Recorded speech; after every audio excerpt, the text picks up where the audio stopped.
এশিয়ার সবচেয়ে বড় হেলিকপ্টার ফ্যাক্টরি তৈরির পর ফাইনালি ভারতে এয়ারক্রাফটের এমন একটা গুরুত্বপূর্ণ টেকনোলজিকে স্বদেশিভাবে ম্যানুফ্যাকচার করা হচ্ছে, যার দরুন তেজাস যুদ্ধবিমান থেকে শুরু করে এমকা সারাস সহ যে কোনো বিমান আর হেলিকপ্টার তৈরির জন্য ভারতকে না চীন, না রাশিয়া আর না ইউরোপের কোনো দেশের ওপর নির্ভর থাকতে হবে। আপনাদের জানিয়ে রাখি যে আমাদের যে স্বদেশি তেজাস যুদ্ধবিমান বা ভবিষ্যতে যতগুলো ফাইটার জেট তৈরি করা হবে, এমনকি যে সমস্ত হেলিকপ্টার ভারতে তৈরি হচ্ছে, তার সবচেয়ে গুরুত্বপূর্ণ কম্পোনেন্ট কী জানেন? কার্বন ফাইবার স্ট্রাকচার, যা দিয়ে কিন্তু অ্যাকচুয়ালি এই সমস্ত বিমানের বডিকে তৈরি করা হয়। হ্যাঁ, ডেফিনেটলি এই সমস্ত কার্বন ফাইবারের স্ট্রাকচার ভারতীয় কোম্পানি তৈরি করে, কিন্তু আপনারা জানলে অবাক হবেন যে গত ৭৫ বছর ধরে এর জন্য যা র মেটেরিয়াল দরকার সেটা কিন্তু ভারতে তৈরি হয় না। এমনকি ভারত আজ পর্যন্ত না সরকারিভাবে আর না আমাদের কোনো প্রাইভেট কোম্পানিকে এই কার্বন ফাইবার তৈরির পারমিশন দিয়েছে। আর স্বাভাবিকভাবেই রাশিয়া, চীন, আমেরিকা বা ইউরোপ কোনো দেশে কিন্তু চাইবে না যে এই ধরনের র মেটেরিয়াল ভারতে তৈরি হোক, যেটা ফাইটার জেট সহ যে কোনো বিমান, হেলিকপ্টার এই সমস্ত কিছু তৈরির মেন কম্পোনেন্ট। আর এর জন্য আমরা সম্পূর্ণভাবে এই দেশগুলোর উপর নির্ভর ছিলাম। ফলে যদি এই দেশগুলো চাইতো, যখন তখন এর সাপ্লাই আটকে দিয়ে ভারতের যে কোনো বিমানের প্রজেক্টকে থামিয়ে দিত। উদাহরণ হিসেবে মাত্র কয়েক মাস আগের ঘটনা, যখন রাশিয়ার ইউক্রেন যুদ্ধ শুরু হয়, তখন না ইউক্রেন আর না রাশিয়া কোনো দেশ থেকে পর্যাপ্ত পরিমাণে র মেটেরিয়াল ভারতকে সাপ্লাই করতে পারেনি। আর এরই সুযোগ নেয় ইউরোপের দেশগুলো। ওরা কী করে? ভারতের থেকে বেশি মুনাফা কামানোর চেষ্টা করে, যার ফলস্বরূপ ডিরেক্টলি আমাদের দেশের ভেতরের ব্যাপক কমতি দেখা গিয়েছিল। এবং যেমনটা আমি বললাম, এর ডিরেক্ট প্রভাব পড়েছে আমাদের স্বদেশি যুদ্ধবিমান আর হেলিকপ্টার তৈরিতে। আর কেবলমাত্র মিলিটারি পারপাস নয়, আমাদের সিভিলিয়ান সেক্টরেও এটা ছাড়া কাজ হবে না।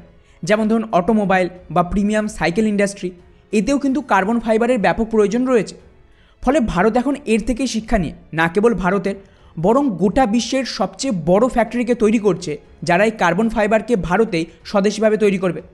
আর এটা কত বড় ফ্যাক্টরি হবে তার আইডিয়া আপনি এর থেকেই পেয়ে যাবেন যে ভারতের প্ল্যান এখান থেকে না কেবল ভারত, বরং গোটা বিশ্বে এর রপ্তানি করা হবে।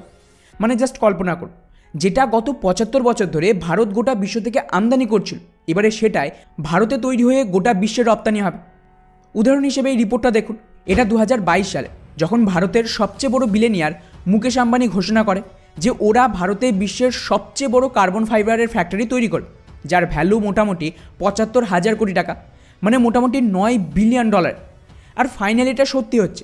এই রিপোর্টটা দেখুন, আজ থেকে মাত্র 4 দিন আগেই গুজরাটে যে ভাইব্রেন্ট গুজরাট সামিট হয়েছিল, সেখানে মুকেশ আম্বানি সরাসরি ঘোষণা দিয়েছে যে ওরা গুজরাটে এই ফ্যাক্টরি তৈরি করছে, যার আন্ডারে গুজরাটের হাজিরাতে এই ফ্যাক্টরির কাজ শুরু করে দিয়েছে, যেটা ভারতের ইতিহাসের সবচেয়ে বড় সফলতা হতে চলেছে এই সেক্টরে।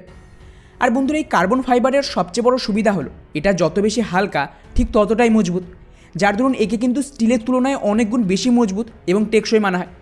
ফলে স্বাভাবিকভাবেই ফাইটার জেট, হেলিকপ্টারের মতন এত বড় এয়ারক্রাফটের জন্য এই কার্বন ফাইবার খুবই জরুরি। এতে বিমানের যে ওভারঅল ওজন সেটা তো কম হবে, কিন্তু একই সাথে এটা স্টিলের তুলনায় বহুগুণ মজবুত হবে।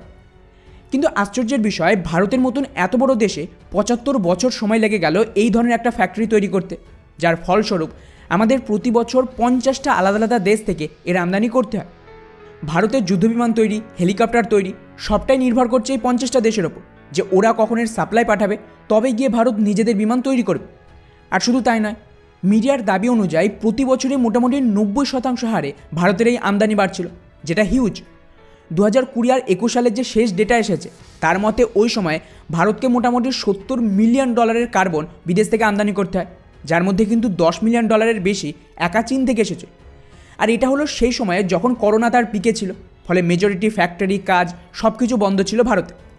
এবারে আপনারাই কল্পনা করুন, এখন করোনার পর ভারতে যখন সমস্ত কাজ চলতে শুরু করে দিয়েছে, এখন ডিমান্ড ঠিক কোথায় গিয়ে পৌঁছে গেছে। এছাড়াও আমাদের যে স্বদেশি হেলিকপ্টার রয়েছে, স্পেশালি ধ্রুব আর অ্যাডভান্স লাইট হেলিকপ্টার, এর যে ব্লেড সেটা পর্যন্ত আগে আমদানি করতে হতো ভারতে, অল্টারনেটিভ না থাকার কারণে। ওদিকে আমাদের যে সাইকেল ইন্ডাস্ট্রি রয়েছে, এখানেও সেম অবস্থা।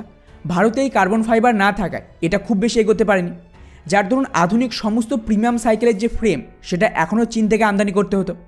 কেননা যদি এই কার্বন ফাইবারকে আমদানি করে তাকে ভারতে স্বদেশিভাবে ফ্রেম তৈরি করা হয়, তাহলে কিন্তু এর যে দাম সেটা কিন্তু ওভারঅল অনেকটাই বেড়ে যাবে, যাতে ভারতীয় সাইকেল বাজারে টেকা মুশকিল।